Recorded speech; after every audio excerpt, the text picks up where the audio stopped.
Bill Erbey, thank you very much for being on the show. It is both a pleasure and a privilege to have you here. Mateo, thank you so much for inviting me. I look forward to our conversation. Bill, when did you realize that you wanted to get into business? Oh, I always was infatuated with business. As early as 12, I asked for a Christmas present to get a copy of the Harvard Business Review. So I always just loved, the concept of creating enterprises. Very nice. What was your first job and when? Well, my real first job, I mean, I had summer jobs and things like that, but when I graduated from graduate school, my first job was with an investment banking firm called Shearson Hamill. And that was during the financial crisis of 1973, and it proceeded to go out of business within a year. So wow. That was my first experience. Very interesting. Very interesting. What was your biggest learning on that first experience that you can remember? Well, the actual reason they went out of business is that, it's sort of relevant to what you see with some of the banks that have occurred recently, is that they failed to hedge their positions. They had large open position in treasuries over the weekend, and the treasury, the interest rates went up, and they basically lost all their equity over the weekend. Wow. So some of the things that were happening with Silicon Valley Bank, you were looking at it like it's amazing how this happens again and again. Yeah, it's not anything new. It's happened many times, unfortunately. Wow. Slightly different in their case, because they had deposits, and the deposits were basically all hot money. So they ran off and they became illiquid at that particular. Right. And from there, was it your next job when you got into GE? Yeah, I went to GE Capital. How did you grow as an executive in GE Capital? Well, I mean, it was a great time to be at GE Capital. It was, became ostensibly the largest financial services company in the world. It was over half of GE's earnings and was growing just exponentially at that time. And they had Jack Welch had a philosophy at that time, the head of GE, that if you were a young person, you could do the job as well as an older person. You should get the job because you had a lot more potential. So I was able to, go through the ranks very, very quickly. I started out in strategic planning, and I was there actually for 3 or 4 years out of my 8 years. But then I became the Western Region Manager for leasing industrial loans. Just give GE some size. Then that department made as much as the 25th largest company in the world. That one department wasn't even a division. I then went to become the Northeast Region Manager for commercial lending. Then I became the territory manager for the eastern half of the United States. Then I was program general manager. I was number 2 in commercial lending. And then my last job, I was president and CEO of GE Mortgage Insurance. Impressive. What was it like to work there? And did you have any mentors during that time? No, it was a really exciting time because you could be creative and do lots of very unique deals. We did the first mezzanine lending deal. That sounds like fairly standard today, but back in those days, making a junior loan and taking equity participations in companies was pretty much unheard of at that particular time. My mentor, it was a gentleman named Jim Fischel, who ran strategic planning. And he probably made me what I am today. He beat the living daylights out of me every single day. I don't think he wasn't to be mean. He just was establishing a standard that you had to live up to. He was very nice, personally, he was very nice, but he was extraordinarily critical initially of my work product. He will push the boundaries and take you out of your comfort zone and ask for things that seemed impossible, but you were able to achieve them all. Will you put it that way? Well, I wouldn't say achieve them all, but I mean, it was really interesting. One of the senior people at GE Capital later on joked, "You're the only guy that could ever work for him." Very good, very good. When did you start thinking more as an owner, right? I mean, up to here, we're talking about a great success as an executive, but within a company, right? And later in your story, you became more of an entrepreneur, a partner at very big companies, and you launched very big companies. We can talk about that later. But was there a moment where you identified you were switching the way that you were thinking about business, instead of an employee, more as an owner? Yeah, I mean, it's when one of the operations that reported to me in commercial lending was acquisition funding.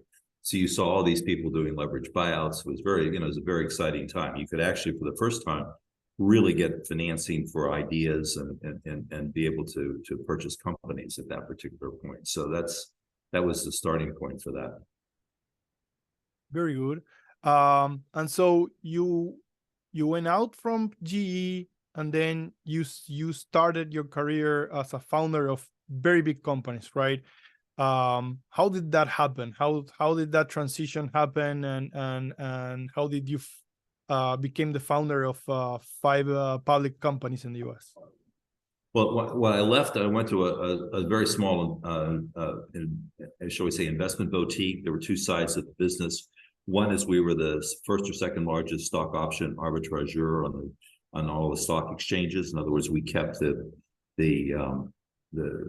values in line, if you will. The other side was we did merchant banking, and that was the side I ran, where we would buy companies. Primarily, they were very old line, manufacturing or metals companies that we were able to get in there and turn them around. So really a lot of operational hands-on financing, but also operational hands-on, fixing a company that was bankrupt. Very good. And when and how did you achieve the biggest growth for your companies during that time? Well, the biggest growth really occurred during the financial crisis, because we were the largest, we didn't have the largest unpaid principal balance that we serviced. We serviced about $500 billion worth of mortgages, but most of them were very high touch. They were the mortgages that banks didn't want to service. They primarily were delinquent. They were challenged borrowers. So as a result, you got, if you were doing that, you got paid more than if you just serviced a performing mortgage where you flip coupons, essentially. So we were probably by revenue the largest servicer in the United States, and that occurred because of just the financial meltdown. Got it. How was it like at that time to run 5 public companies simultaneously? That was a physical challenge. I like to work hard, but that was to the point of almost the point of absurdity. You're constantly, preparing for the next quarter. As a CEO, you have responsibilities. In many cases, you're the #1 salesperson. You've got to get on the road almost every week.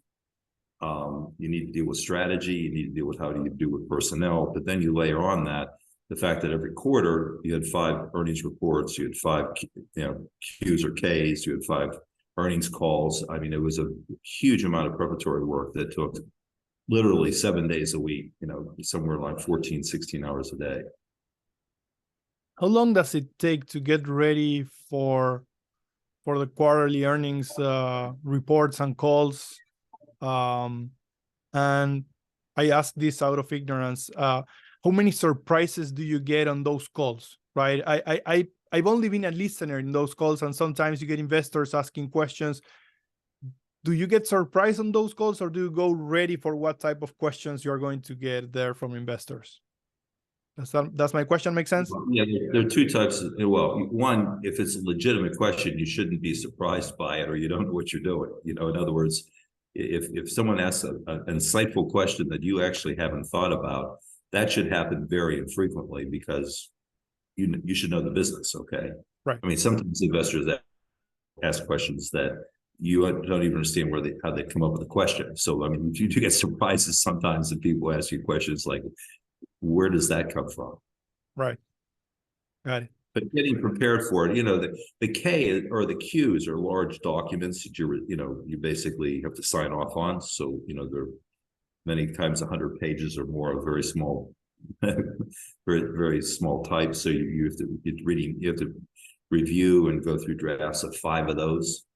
The earnings call, the actual script, you really depends on how, much change that occurred. Sometimes it's just more of the same, and sometimes you really have to reposition your message, and that takes a lot more time when one has to do that. Got it. How did you find the right people to operate your business? People become very important for you, right? When you're managing so big companies. Yeah, no, you have to rely, you clearly have to rely on people. We had a very, I think, rigorous process of evaluating people in terms of, I'm a big believer that interviews are terrible. Most people make a snap judgment within the first second when someone walks into the room, whether they like them or not. It's not interviews by themselves are kind of a misleading indicator. Mm-hmm. So we did a couple things. We basically gave people a cognitive test. It's called Wonderlic. It's sort of like a mini IQ test, and had certain standards based on the level of the job.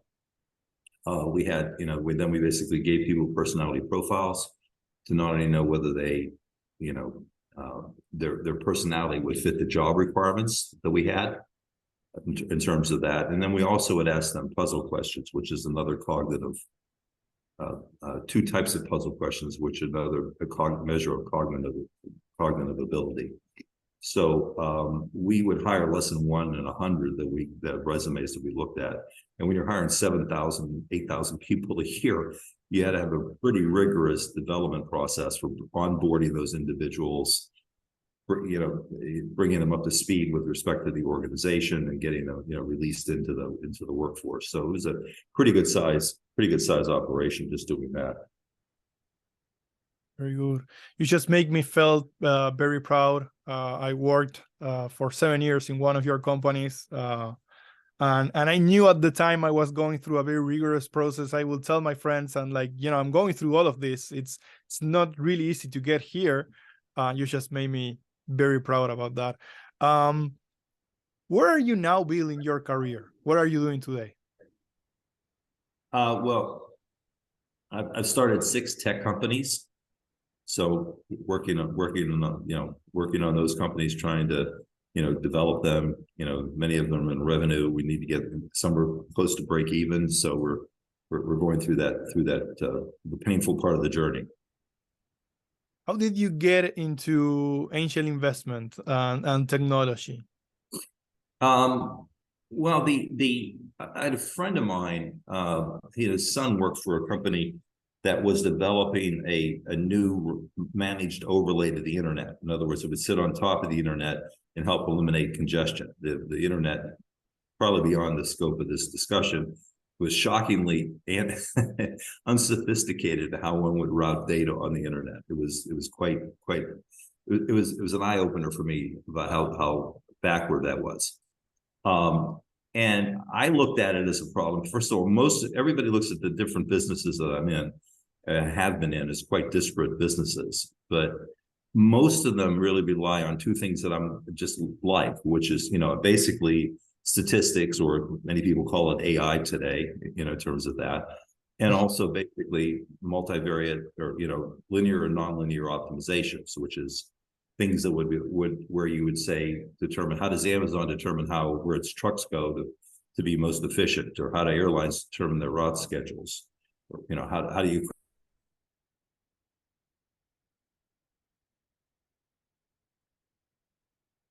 are optimization problems that you have. So if you look at the businesses I'm in, I'm basically applying those basic technology to what I think are some 6 very large problems. Very good. Can you elaborate on some of the problems that you're solving today?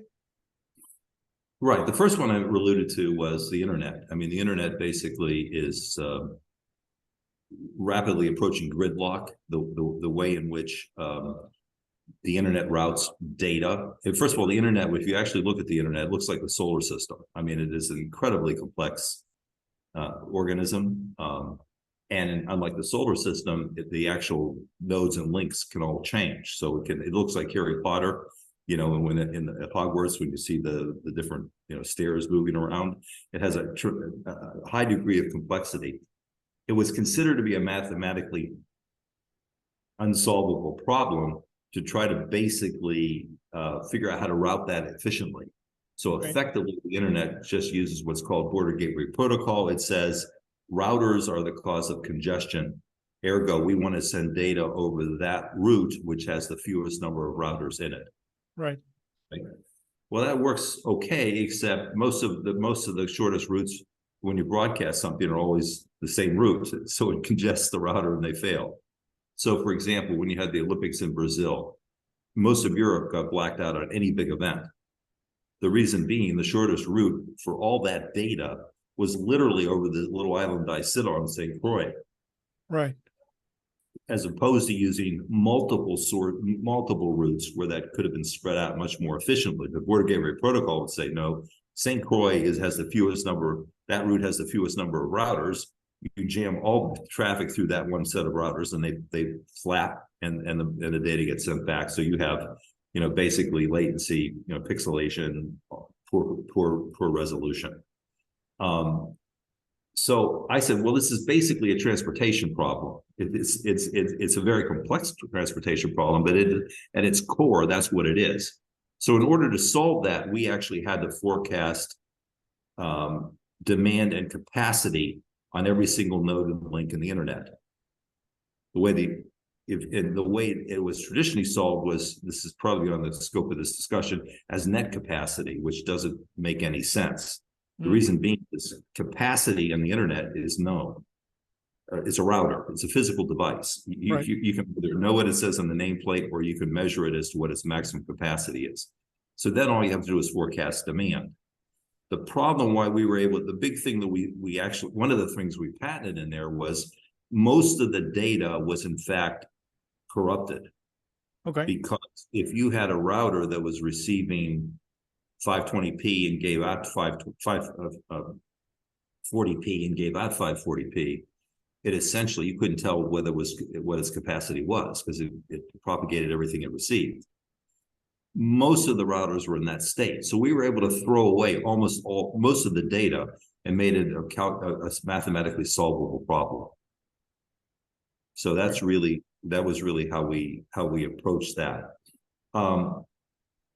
So that's a large problem. If you look at the internet, consumes about 15% of the global power today. I mean, and the way in which they solve that problem is simply overcapacitizing the entire network. Probably about 90% of the internet around the world is not used at any given time. Yet that which is used is always congested, right, or heavily congested.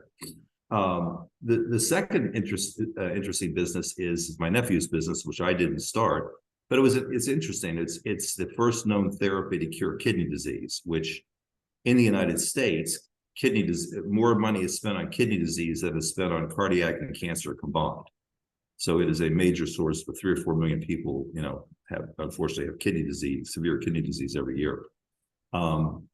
He approached the problem from another perspective. Everybody thought on the kidney, which kidney is a filter. So there's high pressure at the top, low pressure at the bottom. I'll be very colloquial as I express it. So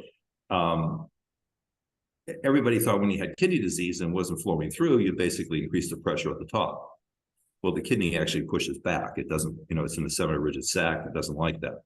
So he said, why don't we use minor negative pressure through the, sort of catheter through the urethra and use minor negative pressure. And the results have been through animals and humans have been outstanding. So it's just again, he approached the problem 180 degrees differently than anyone's ever looked at it. Most of the problems I look at, people have looked at these problems for many, many years and incrementally tried to improve what I consider to be a broken process. I mean, there's huge amounts of money been spent trying to make incremental improvements in internet routing. Huge number, billions, if not trillions, have been spent on how do you solve kidney disease.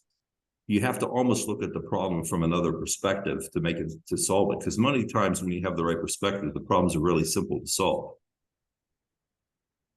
Another business that we have, a couple that are linked, are basically we are we've created the MasterCard and Visa of cryptocurrency. When I was a crypto skeptic 5-6 years ago, I still don't think about crypto as a store of value. I really think of it as a means of transacting. So crypto on 5 of the 6 characteristics of money is better than any other currency, except it wasn't fungible. You couldn't buy anything with it easily. So effectively, we set about to make that fungible and be able to transact with it.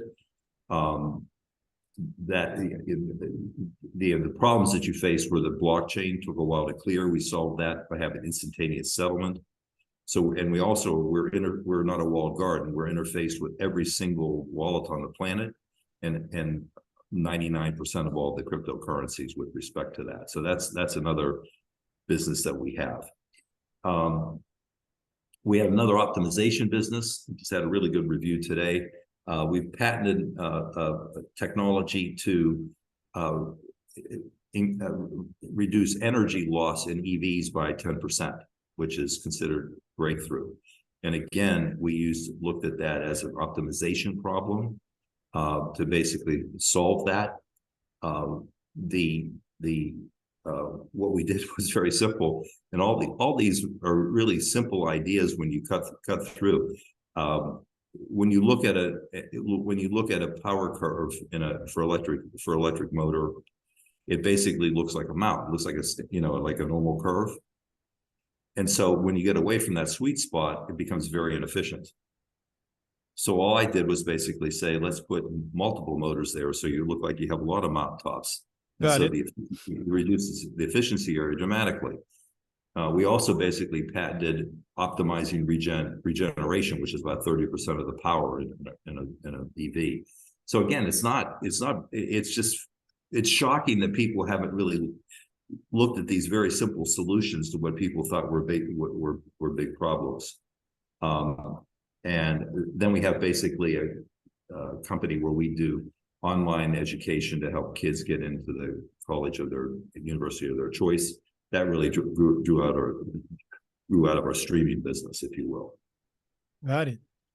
So your approach towards solving problems and building a business is many times just a matter of perspective, a matter of not just trying to incrementally improve something, but to look at it from another perspective, right? And change the approach. And to do that, sometimes you are not an expert in a field, but that actually benefits you because you look at it from a different point of view, right? In your story with all of these new technology companies, you have been an outsider many times, but you bring a fresh approach that changes everything. Yeah, in most of those industries, people will look at me that I really don't, I'm not an expert at all. I have no, I don't care to learn a lot of this stuff, which I think is, people learn lots of stuff when they become an expert in an area that's kind of interesting. Somebody has to know it, but it's not really relevant to solving the overall problem. And it's sort of cases, it's a burden that sort of traps them into a way of thought. I mean, a good example that I like, and nowhere, it's funny. I was reading about, who Copernicus is. He said basically the Earth is not the center of the world, but the sun is. Well, pre-Copernicus, if you look at the mathematical equation that astronomers actually created to try to explain the movement of the planets, I mean, they're incredibly complex, and they were incredibly wrong all the time. So, but then when you change the perspective, it becomes a really simple problem at that particular point to determine where the planets are going. So again, I think all these problems where there have been long-term problems that you haven't had a solution to them, is really somebody really hasn't thought through, hasn't taken the correct perspective on how to define the problem. Do you have any method to look at problems with different perspectives, or is it just something that comes out naturally of how, because who you are and how you think? No, I mean, it's really a question. I had a great course in graduate school saying there's like 7 problems in the world. You just have to identify them. I mean, there's solutions for all these problems if you understand what it is. I mean, just saying that that, internet routing is a transportation problem. Moving data packets is no different than moving packages. And so it's really, I'm a hammer looking for a nail. I know how to do certain things. If I see, and I look at problems that are hopefully big problems, and if it fits into one of the buckets, what I can deal with, I'll try to work on it. Excellent. What drives you today? It's Sunday, you're looking at the week. What gets you excited, or what motivates you as you look at your goals during the week?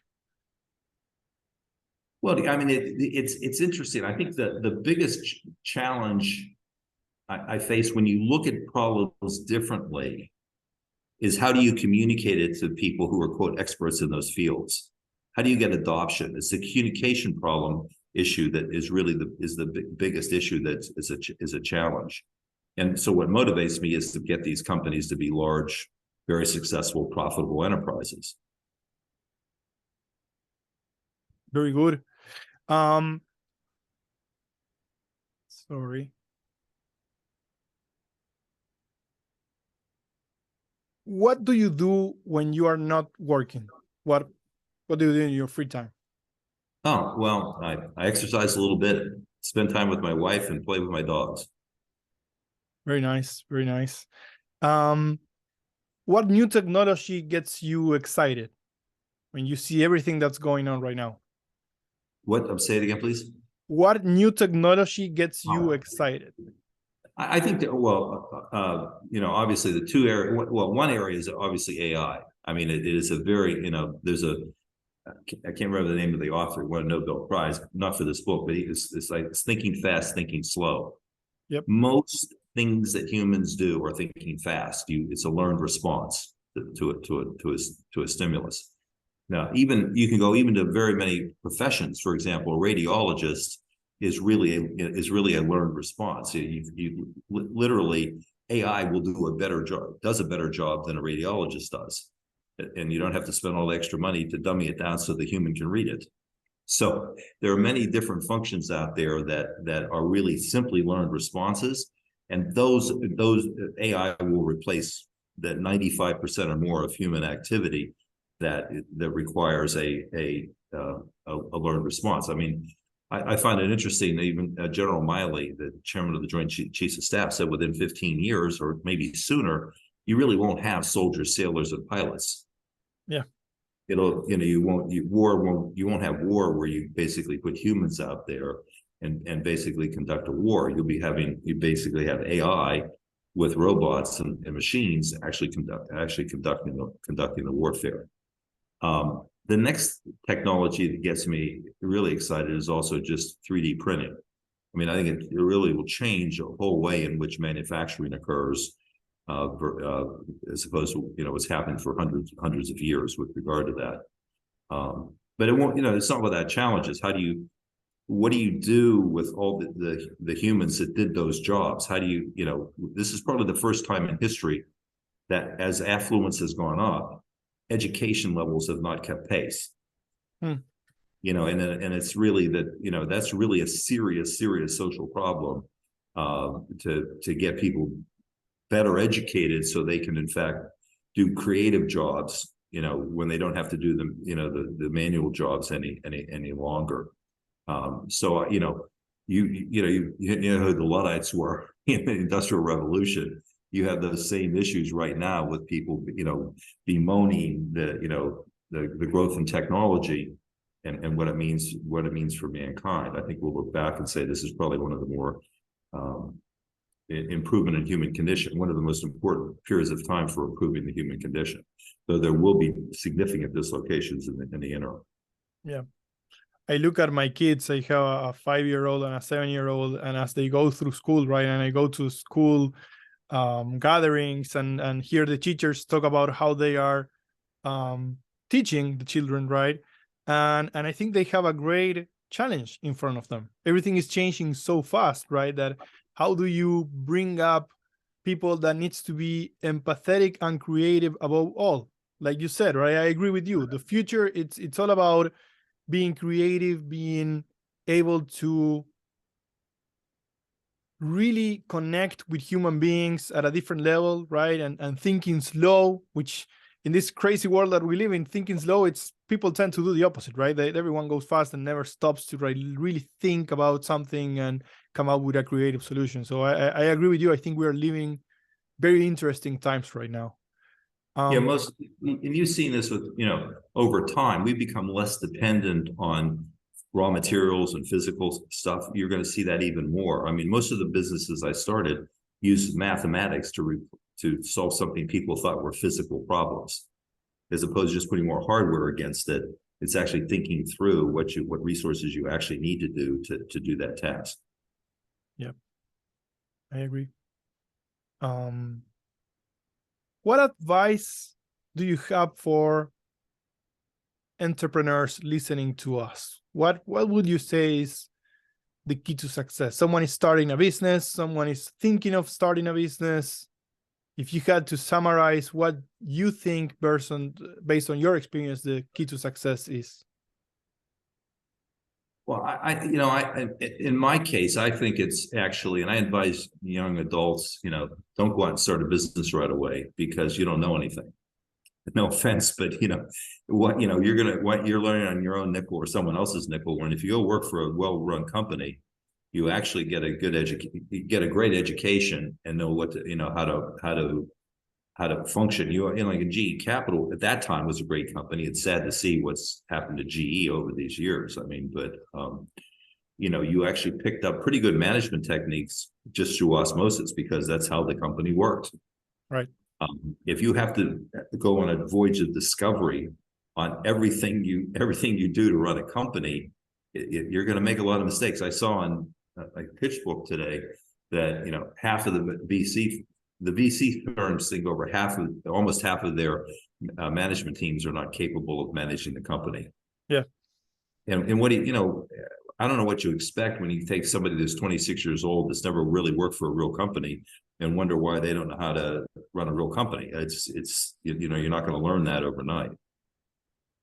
I agree. I talked about this with Mina Alexander, who used to work at Altisource as well. And we were talking about that also there are numbers that show that the most successful entrepreneurs are over 40. And that's because they live through so much, right? And they have a different perspective and view, and they learn and they put the effort somewhere else. And yes, and we also talked about some of the crazy pressure that exists out there to go and found a company when you're very young, right? And sometimes it sounds like that advice, I don't know, it's kind of a demagogue approach towards entrepreneurship. I don't know if you agree about it. Right. I mean, when like in graduate school, it's changed. I think it's younger now today, but they basically showed a curve, like a normal curve.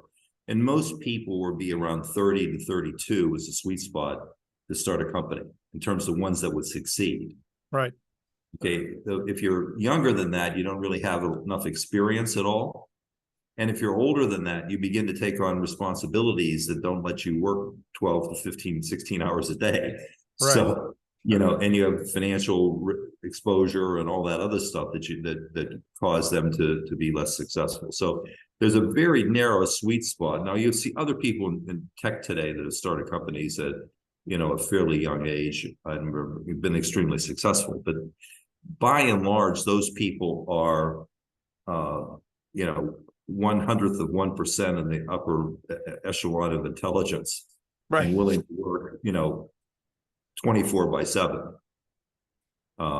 If you're not willing to work hard, I suggest you don't start a business. Do you think hard work is out of fashion? Well, since the pandemic, I mean, things just don't get done as fast as they used to. I mean, it's almost like you're watching in a slow motion in terms of getting things done and getting things accomplished. So it's from that perspective, I don't think the productivity level is where it used to be. Very good. Bill, is there anything I should be asking that I'm not asking? I don't think so. You've done a good job, Matteo. Thank you, Bill. It's been an honor to be able to have you here in my show. I appreciate it very much. I learned a lot working with you. I see you as a mentor and a friend. So thank you for being here. Thank you, my friend. And it's always nice to have the Uruguayan connection. Take care. Be well. You too.